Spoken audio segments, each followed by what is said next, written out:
Hello friends, എല്ലാവർക്കും നമസ്കാരം. നിങ്ങളേവരും കാത്തിരിക്കുന്ന ഗൗതമിന്റെയും നന്ദിയുടെയും നാളത്തെ വിശേഷത്തിലേക്ക് എല്ലാ കൂട്ടുകാർക്കും സ്വാഗതം. എല്ലാവർക്കും നല്ലൊരു ശുഭരാത്രിയൊക്കെ നേർന്നുകൊണ്ട് നാളത്തെ വിശേഷത്തിലേക്ക് കടക്കാം അല്ലെ. അങ്ങനെ ഇന്നത്തെ വിശേഷവും പ്രമോയൊക്കെ കണ്ടിട്ട് നിങ്ങൾ കാത്തിരിക്കുകയാണ്. ശാന്തി മുഹൂർത്തം അങ്ങനെ കഴിഞ്ഞിരിക്കുന്നു. പക്ഷേ നമ്മുടെ പിങ്കി പെട്ടു എന്ന് നമ്മൾ കരുതി. തന്ത്രപൂർവമാണ് പിങ്കി രക്ഷപ്പെട്ടിരിക്കുന്നത്. വേറെ ഒന്നുമല്ല, അർജുനുമായി ഈ വീട് മാറി താമസിക്കും എന്ന് പറഞ്ഞപ്പോൾ ലക്ഷ്മിക്ക് അത് അത്രയ്ക്ക് അങ്ങോട്ട് ബോധിച്ചില്ല എന്നല്ല. അങ്ങനെ പോയി കഴിഞ്ഞിട്ടുണ്ടെങ്കിൽ അത് ഒരു കുടുംബ കലഹത്തിൽ തന്നെ ചെന്ന് അവസാനിക്കും. അപ്പം എല്ലാം കൊണ്ടും നല്ലത് ഇപ്പൊ പിങ്കിനെ സ്നേഹിച്ച് പിങ്കിയുടെ പ്രശ്നങ്ങളൊക്കെ പരിഹരിച്ച് നിൽക്കുന്നത് തന്നെയാണ് നല്ലത് എന്ന് പറഞ്ഞുകൊണ്ട് തന്നെ പവിത്രയോടും പറഞ്ഞു, ഈ കാര്യം ആരോടും പറയണ്ട, പ്രത്യേകിച്ച് അർജുനോട് പറയാനും നിൽക്കണ്ടെന്ന് പറഞ്ഞു. പക്ഷെ നമ്മുടെ ലക്ഷ്മിക്ക് അറിയാം ഇത് പിങ്കി തന്നെയാണ് ചെയ്തതെന്ന്. ലക്ഷ്മിക്ക് 100% ഉറപ്പുണ്ട്. ലക്ഷ്മിക്ക് അറിയാം കുടുംബത്തിൽ ഒരു ബഹളം ഉണ്ടാക്കണ്ട എന്ന് കരുതി മാത്രമാണ് ലക്ഷ്മി അത് മാറ്റിവെച്ചിരിക്കുന്നത്. ഏതായാലും നമ്മുടെ പിങ്കിനെ സമാധാനപ്പെടുത്തി, മോള് സമാധാനപ്പെട, ഈ പ്രശ്നം നമുക്ക് ഇവിടം കൊണ്ട് അങ്ങ് അവസാനിപ്പിച്ചേക്കാം, ഇനി ഇത് കുത്തി പൊക്കിയൊന്നും ആരും കൊണ്ടുവരേണ്ടതില്ല എന്ന് പറഞ്ഞു. അങ്ങനെ മോഹിനി ഒക്കെ പറഞ്ഞിട്ട് നമ്മുടെ പിങ്കി അങ്ങ് പോവുകയും ചെയ്തു. പിങ്കി അങ്ങനെ ചിന്തിച്ച് നിൽക്കുകയാണ്. പക്ഷേ ശാന്തി മുഹൂർത്തം നടന്നോ ഇല്ലയോ എന്നൊന്നും നമ്മുടെ പിങ്കിക്ക് അറിയില്ല. ശാന്തി മുഹൂർത്തം നടക്കും, അത് 100% ഉറപ്പ് തന്നെയാണല്ലോ. കാരണം നമ്മൾ കണ്ടായിരുന്നു, രണ്ടുപേരും കൂടെ അടുത്ത് ഇങ്ങനെ ഒരു ഉമ്മ വെക്കാനൊക്കെ ചെല്ലുകയും അപ്പോഴേക്കും വെട്ടം അണയുകയും ചെയ്തു. അപ്പൊ ഏകദേശം ശാന്തി മുഹൂർത്തം നടന്നു എന്ന് തന്നെയാണ് അതിന്റെ അർത്ഥം. നമ്മുടെ പിങ്കിക്ക് സഹിക്കാൻ മേലാണ്ടിരിക്കുകയാണ് കേട്ടോ. പക്ഷെ തൽക്കാലം നമ്മുടെ പിങ്കി ഈ ഒരു ഇതിൽ നിന്ന് രക്ഷപ്പെട്ടു എന്ന് മാത്രമേ ഉള്ളൂ. എന്നിരുന്നാലും ഈ ശാന്തി മുഹൂർത്തം നടന്നതില് പിങ്കിക്ക് ഭ്രാന്ത് തന്നെയാണുള്ളത്. അങ്ങനെ റൂമിൽ ചെന്ന് കഴിഞ്ഞ് ഒരു ഭ്രാന്തിനെ പോലെ തന്നെയാണ് നമ്മുടെ പിങ്കി ഉള്ളത്. ഭ്രാന്തിനെ പോലെ എന്ന് പറഞ്ഞു കഴിഞ്ഞിട്ടുണ്ടെങ്കിൽ ഞാൻ എന്തു വിചാരിച്ചോ അത് നടന്നില്ലല്ലോ എന്ന ആ ഒരു വിഷമത്തിൽ അലമുറയിട്ട് കരയുന്ന പിങ്കിനെ നമുക്ക് കാണാനായിട്ട് സാധിക്കും. പക്ഷെ അർജുൻ ഇതൊന്നും അറിയുന്നില്ല. അർജുനെ ഇത് തൽക്കാലം അറിയിക്കുകയും ചെയ്യുന്നില്ല.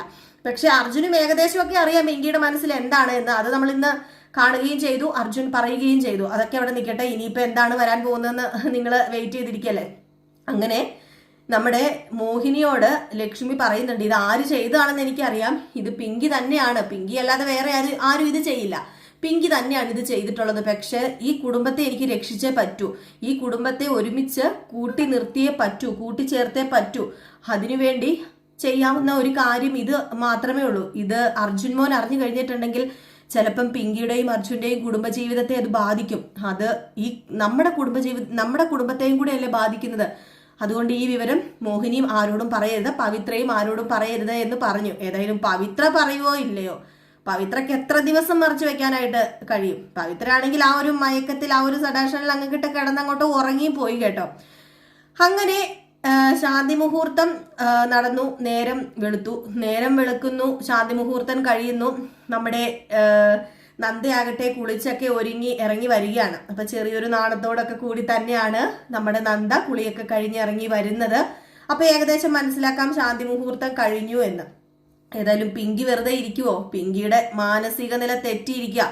പിങ്കിക്ക് അന്നത്തെ ദിവസം രാത്രി ഉറങ്ങാൻ പോലും കഴിഞ്ഞിട്ടില്ല. പിങ്കി ഇങ്ങനെ ഇരിക്കുകയാണ്. അർജുൻ അടുത്തുള്ളത് കൊണ്ട് തന്നെ പിങ്കിക്ക് വേറൊരു രീതിയിൽ പ്രതികരിക്കാനും പറ്റുന്നില്ല. അങ്ങനെ രാവിലെ നേരം വെളുക്കുന്നത് നോക്കിയിരിക്കുക. ഇനിയിപ്പോ ശാന്തി മുഹൂർത്തം കഴിഞ്ഞോ ഇല്ലോ എന്ന് നമ്മുടെ നന്ദയ്ക്ക് അറിയണമല്ലോ. അതുകൊണ്ട് കണ്ണിൽ എണ്ണ ഒഴിച്ചിരിക്കുക എന്ന് പറയാം നമ്മുടെ നന്ദ. അതുപോലെ ആയിരുന്നു നന്ദയുടെ അന്നത്തെ രാത്രി. ഉറക്കമില്ലാതെ, ഇത്രയും നാളും നന്ദയ്ക്ക് ഉറക്കമില്ലായിരുന്നു എന്ന് നന്ദ പറഞ്ഞിരുന്നെങ്കിലും സത്യം പറഞ്ഞാൽ നന്ദയുടെ ഉറക്കം കെടുത്തിയ രാത്രി എന്ന് പറഞ്ഞാൽ അത് ഈ രാത്രി തന്നെയായിരുന്നു. ഏതായാലും ഈ ഒരു സീനൊക്കെ കഴിഞ്ഞ് നേരം വെളുത്ത് കഴിഞ്ഞ് നമ്മുടെ നന്ദേനെ കാണിക്കുന്നു, ഗൗതമിനെ കാണിക്കുന്നു. ആ ഒരു ഫസ്റ്റ് നൈറ്റ് കഴിഞ്ഞതിന്റെ ആ ഒരു ഇതിലൊക്കെയാണ് രണ്ടുപേരെയും കാണിക്കുന്നത് കേട്ടോ. അപ്പൊ അതൊക്കെ കഴിഞ്ഞ് പിന്നെ കാണിക്കുന്ന സീൻ എന്ന് പറഞ്ഞാല് അങ്ങനെ ഭ്രാന്ത് പിടിച്ച നമ്മുടെ പിങ്കി നേരെ ചെല്ലുകയാണ് നന്ദയുടെയും ഗൗതമിന്റെയും മുറിയിലേക്ക്.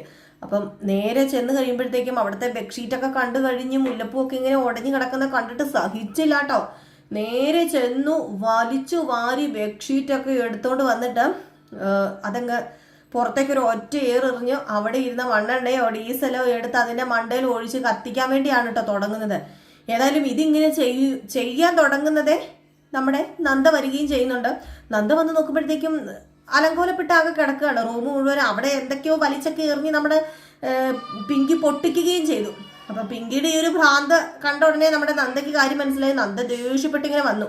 നന്ദ ദേഷ്യപ്പെട്ട് വന്നിട്ട് എന്താന്ന് ചോദിച്ചു, നീ എന്താടി കാണിക്കുന്നതെന്ന് ചോദിച്ചപ്പോഴത്തേക്കും നീയും ഗൗതമും കിടന്നുറങ്ങി ഈ ബെഡ്ഷീറ്റ് പോലും ഇനി ഈ കുടുംബത്ത് വേണ്ട, ഇനി ഈ വീട്ടിൽ അതിന്റെ ഒരു സ്മെല്ല് പോലും പാടില്ല എന്നും പറഞ്ഞാണ് കത്തിക്കാൻ തുടങ്ങുന്നത്.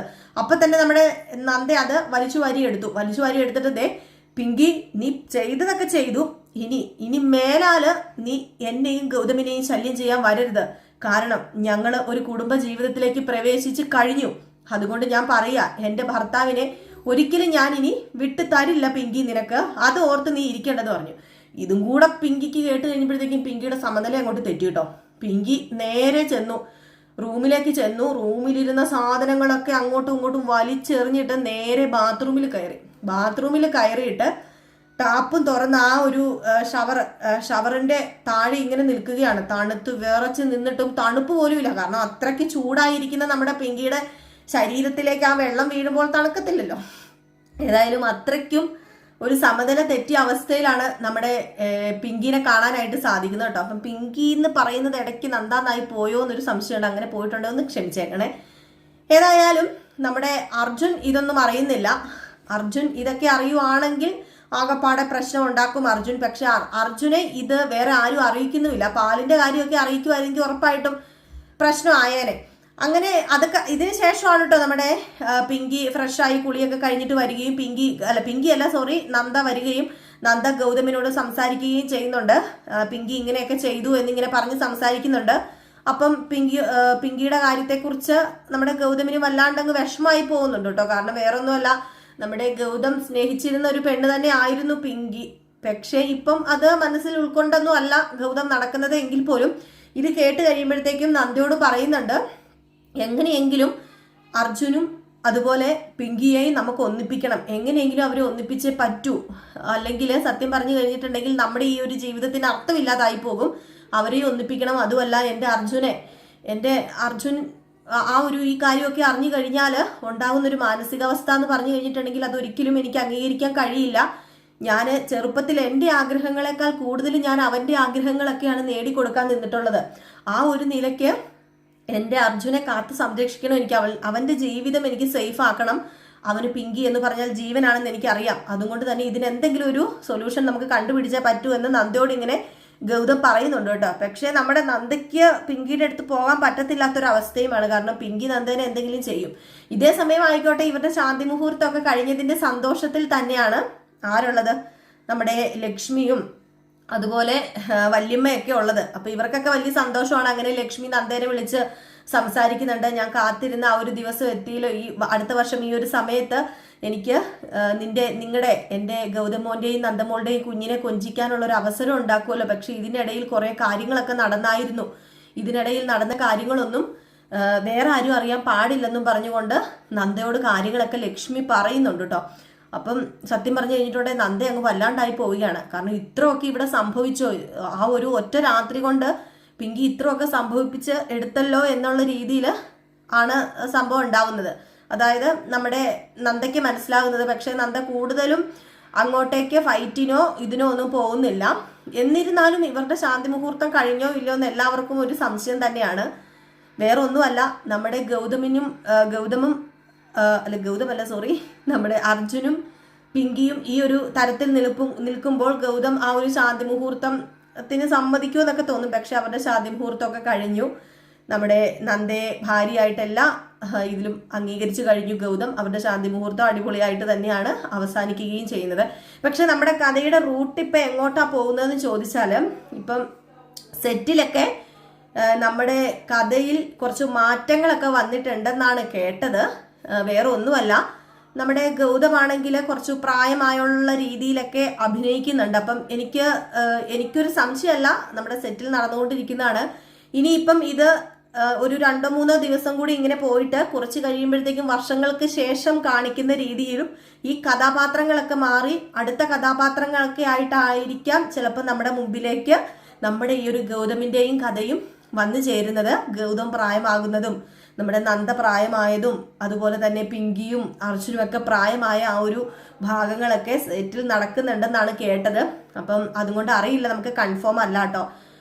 അങ്ങനെ നമ്മളിപ്പം അറിഞ്ഞ വിവരം അങ്ങ് പറഞ്ഞതാണ്. മിക്കവാറും ആ ഒരു രീതിയിലേക്കായിരിക്കും കഥ പൊക്കോണ്ടിരിക്കുന്നത്.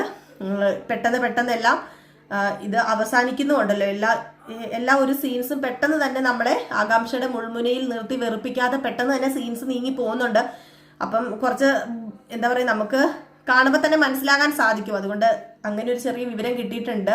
പെട്ടെന്ന് കഥ വർഷങ്ങൾക്ക് അപ്പുറം കാണിക്കുകയും പിന്നെ ഇവർ പ്രായമായതും ഇവരുടെ മക്കളും കൊച്ചുമക്കളും അങ്ങനെയൊക്കെയാണ് കാണിക്കുന്നത്.